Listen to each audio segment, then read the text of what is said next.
نماز معزز سامعین کرام، آج کی ویڈیو میں آپ لوگ کے ساتھ حضرت محمد مصطفیٰ صلی اللہ علیہ وسلم کا ایک پیارا حدیث جو کہ نماز کے حوالے سے ہے شیئر کرنے والا ہوں۔ تمام اہل مسلمہ سے یہی درخواست ہے کہ اس حدیث پاک کو توجہ کے ساتھ سنیے، کیونکہ اسے سننے اور دیکھنے میں ہماری ہی کامیابی ہے۔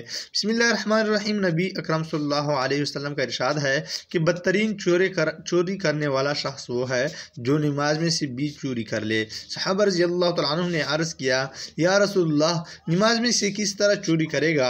ارشاد فرمایا کہ اس کا رکوع اور سجدہ اچھی طرح سے نہ کریں۔ معزز سامعین کرام، شیخ صاحب فائدی میں لکھتے ہیں یہ مضمون کئی حدیثوں میں وارد ہوا ہے۔ اول تو چوری خود ہی کس قدر ذلت کی چیز ہے اور چور کو کیسی حقارت سے دیکھا جاتا ہے۔ جی ہاں ناظرین، چوری کرنا کتنا ذلیل بات ہے، کتنا حقارت کی چیز ہے۔ پھر چوری میں بھی اس حرکت کو بدترین چوری ارشاد فرمایا ہے۔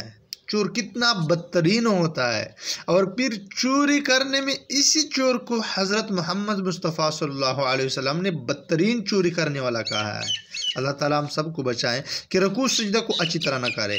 حضرت ابوالدرداء رضی اللہ تعالیٰ عنہ فرماتے ہیں کہ ایک مرتبہ حضور اکرم صلی اللہ علیہ وسلم نے آسمان کی طرف نگاہ اٹھائی اور یہ ارشاد فرمایا کہ اس وقت علم دینا سے دنیا سے اٹھ جانے کا وقت منکشف ہوا ہے۔ حضرت زیاد صحابی رضی اللہ تعالیٰ عنہ نے عرض کیا، یا رسول اللہ، علم ہم سے کس طرح اٹھ جائے گا؟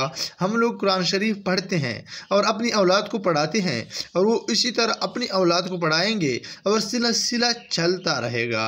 حضور صلی اللہ علیہ وسلم نے فرمایا، میں تو تجھے بڑا سمجھدار خیال کرتا تھا، یہ یہود و نصاری بھی تو تورات انجیل پڑھاتے ہیں، پھر کیا کارآمد ہوا؟ ابوالدرداء رضی اللہ تعالیٰ عنہ کے شاگرد کہتے ہیں کہ میں نے دوسرے صحابی حضرت عبادہ رضی اللہ تعالیٰ عنہ سے جا کر یہ قصہ سنایا۔ انہوں نے فرمایا کہ ابوالدرداء سچ کہتے ہیں، اور میں بتاؤں کہ سب سے پہلے کیا چیز دنیا سے اٹھے گی؟ سب سے پہلے نماز کا خشوع اٹھ جائے گا۔ تو دیکھے گا بڑی مسجد میں ایک شخص بھی خشوع سے نماز پڑھنے والا نہ ہوگا، اور وہ وقت اللہ تعالیٰ ہمیں خشوع و خضوع سے نماز پڑھانے کی توفیق عطا فرمائے، ورنہ ہم تو جماعت میں جاتے ہیں، بس لگے رہتے ہیں، اپنے رکعت پورے کر لیتے ہیں، لیکن پوری نماز میں ہمیں اللہ تعالیٰ کی طرف دھیان نہیں جاتی، خشوع و خضوع سے تو پڑھتی ہی نہیں۔ اللہ تعالیٰ ہر مسلمان کو خشوع و خضوع کے ساتھ نماز پڑھنے کی توفیق عطا فرمائے۔ وآخر دعوانا الحمدللہ رب العالمین۔